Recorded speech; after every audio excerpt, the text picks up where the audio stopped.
আসসালামু আলাইকুম everyone, welcome back to my mini blog. আজকে আমি তোমাদের সাথে কক্সবাজারের অ্যাকোয়ারিয়ামের ভিডিও শেয়ার করতেছি। এটা আমার ফার্স্ট এক্সপিরিয়েন্স ছিল অ্যাকোয়ারিয়ামের। আমি ফার্স্ট টাইম অ্যাকোয়ারিয়ামে গিয়েছি, আর অ্যাকোয়ারিয়ামে যেয়ে আমি বিভিন্ন ধরনের মাছ দেখতে পেয়েছি। সামুদ্রিক মাছ, ইউনিক অনেক রকমের মাছ দেখেছি, যেটা দেখে আমাকে অনেক সুন্দর লাগতেছিল। মাছগুলো এত কিউট ছিল, মনে হচ্ছিল যে ওদেরকে হাতে নিয়ে নেই। আমার হাজব্যান্ড বলে আমি একদমই ভালো ক্যামেরাম্যান না, কারণ মাছগুলোর সৌন্দর্য বাস্তবে যত সুন্দর কিউট লাগতেছিল, আমি তার এক কোণাও আমার ক্যামেরায় তুলে ধরতে পারি নাই।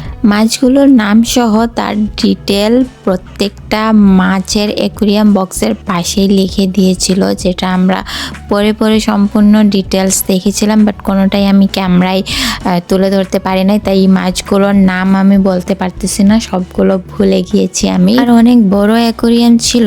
আমি প্রথমে ভিতরে ঢুকে আমি ভাবছি এইটুকু উপরে ওখানে একটা মানুষ ছিল, যেটা আমাকে বলল যে এতটুকুই না, এটা অনেক বড়, আপনি পুরো ঘুরে ঘুরে দেখেন। আর আসলেই অনেক বড় অ্যাকোয়ারিয়াম ছিল। আমাদের 300 টাকা করে টিকিট, বিফলে যায়নি। এই মাছটা আরো বেশি কিউট ছিল। এটার নাম কি যেন ছিল আমার মনে নাই, তবে এই মাছটা দেখতে একটু মুরব্বি টাইপের লাগতেছিল, জানি না কেন। হোয়াইট এবং ইয়েলো কালারের মধ্যে অনেক বেশি সুন্দর ছিল। আমার হাজবেন্ড ক্যামেরা নিয়ে ফুল ব্লগ করতেছিল, আর আমি ফোন দিয়ে ছোট ছোট ভিডিও নিচ্ছিলাম রিলসের জন্য, যেটা আমি মিনি ব্লগে শেয়ার করতেছি।